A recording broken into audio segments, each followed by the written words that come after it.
2020년 기준 권오현 회장의 연봉은 국내 전문 경영인 중 최고인 퇴직금 92억 원을 포함해 총 172억 3,300만 원이었다고 합니다. 물론 기업 총수의 연봉은 복잡한 지배구조상 이것보다 많은 경우가 있지만 전문 경영인으로는 매우 높은 수치인데요. 권오현 회장의 경영 노하우가 담긴 초격차는 지금까지 제가 책을 읽으면서 가장 많은 밑줄과 메모를 하게 한 가장 인상 깊었던 책이었어서 이번 영상의 도서로 정하였습니다.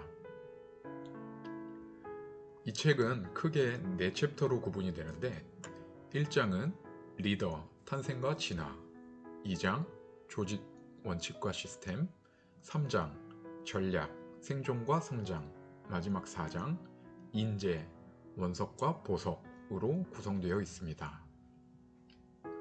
얼마 전 한결 서비스가 성수동으로 사무실 이전을 하였는데 왼쪽 벽 위에 넘볼 수 없는 차이를 만드는 격이라는 글을 새겨 놓은 것이 참 인상 깊었습니다. 이럴 줄 알았으면 사진을 좀 더 반듯하게 찍을 걸 그랬네요. 초격차는 단순히 시장의 파워나 상대적 순위를 의미해서는 안 됩니다. 그보다는 비교 불가한 절대적 기술 우위와 끊임없는 혁신, 그에 걸맞는 구성원들의 격을 의미해야 합니다.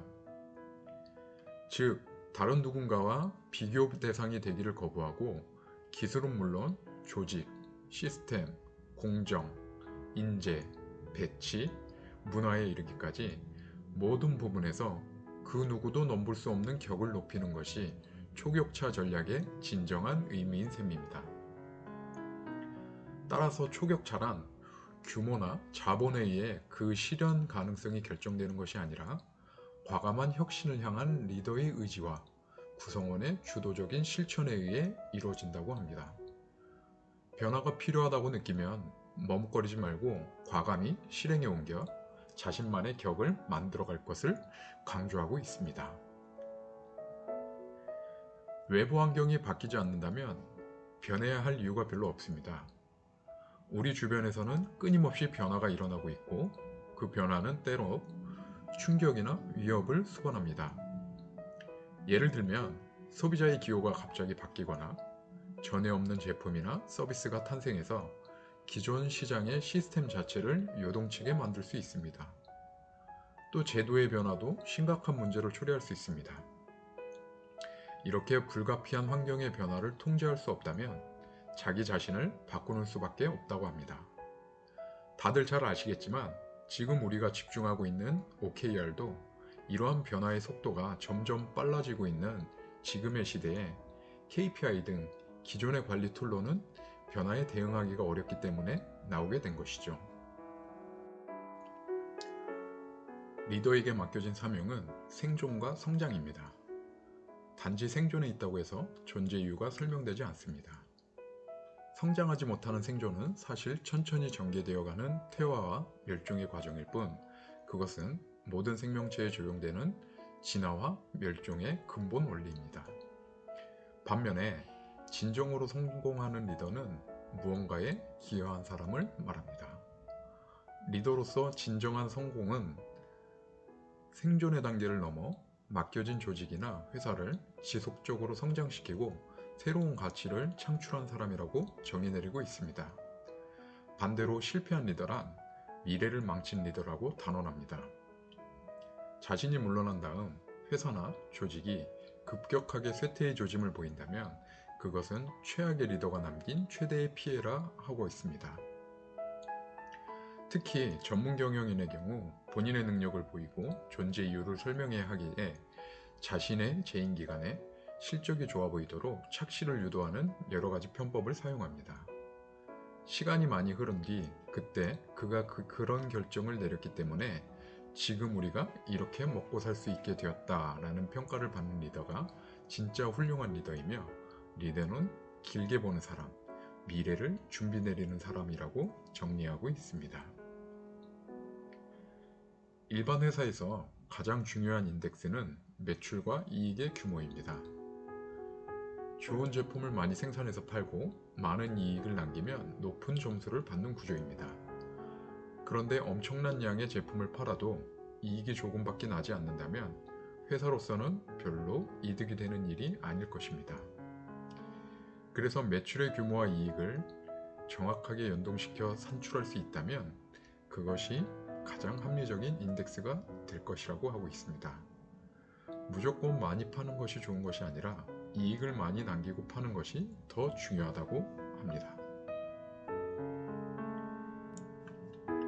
3장에서는 업의 본질, 현재와 미래를 직시하라 라고 하고 있는데요. 2002년 월드컵 당시 히딩크 감독은 가장 먼저 현재의 상황을 정확하게 분석했습니다. 한국 축구 국가대표팀을 맡은 짧은 기간에 개인기를 새로 조련한다는 것은 불가능해 보였을 것입니다. 결국 그의 선택은 체력을 보강한 팀워크였습니다. 전후반 90분을 열심히 뛰어 상대 선수들을 체력적으로 지치게 만드는 작전을 채택하였고 4광 신화를 만들었습니다. 이처럼 자기 자신을 모르는 사람들은 절대로 미래의 변화를 준비하지 못해 실패하게 됩니다.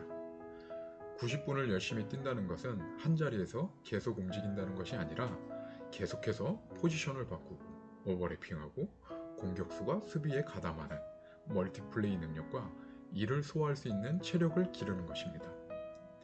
당대 최고의 공격수라 불리던 달리기는 느리지만 슈팅에 강점이 있던 이동국 선수가 대표팀에 발탁되지 못한 이유에 대해서 고민해 봐야겠습니다.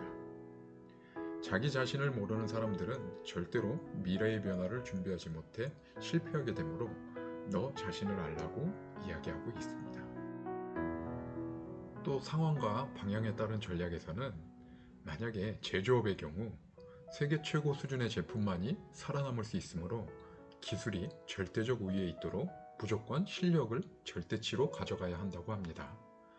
하지만 지금 내가 하는 일이 우리와 같이 서비스업이라고 하면 그것은 세계 1등을 가리는 것이 불가능하기 때문에 상대치로 가야 한다고 합니다.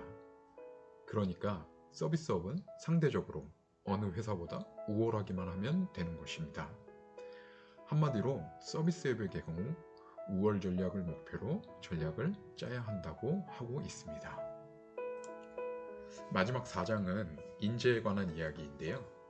모든 조건을 완벽하게 갖춘 인재는 없기 때문에 제일 먼저 고려해야 할 것은 반드시 피해야 할 인재상부터 규명해야 한다고 하고 있습니다. 그런 사람들을 후보군에서 먼저 제거하는 것이 더 효율적으로 인재를 찾을 수 있는 첫 번째 단계인데요. 제일 먼저 제외시켜야 할 사람은 남의 말을 경청하지 않는 사람, 겸손하지 않고 무례한 사람입니다. 이런 사람은 반드시 후보 리스트에서 제거해야 한다고 합니다. 이런 사람이 입사를 하거나 승진을 하면 조직은 반드시 망가집니다. 두 번째로 후보 리스트에서 제거해야 할 사람은 매사에 부정적이고 소극적인 사람입니다. 가끔 경력사원을 뽑아놓고 면담을 해보면 이런 유형의 사람을 자주 발견하게 됩니다. 이런 사람들이 가장 잘 쓰는 말이 그건 어려운데요, 그건 안 되는데요 입니다. 이렇게 소극적인 사람들은 주위 동료들에게 부정적인 기운을 확산시킵니다. 세 번째로 경계해야 할 사람은 뒤에서 딴소리하는 사람입니다. 요즘 말로 뒷담화라고 하지요. 공식적으로 논의할 때는 아무 말도 하지 않고 있다가 일이 조금만 잘못되면 바로 뒤에서 불평불만을 터뜨리는 사람들입니다. 이런 사람들은 조직 문화를 해치고 내부의 소통을 방해하기 때문에 반드시 후보 리스트에서 제거해야 합니다. 지금까지 초격차에 대한 소개를 간략하게 하였는데요. 독서 영상을 위해 다시 읽어봐도 깊이 있는 책이다 라는 생각이 들었습니다. 우리 모두 넘볼 수 없는 차이를 만드는 격에 대해서 다시 한번 생각해보는 계기가 되면 좋겠습니다. 감사합니다.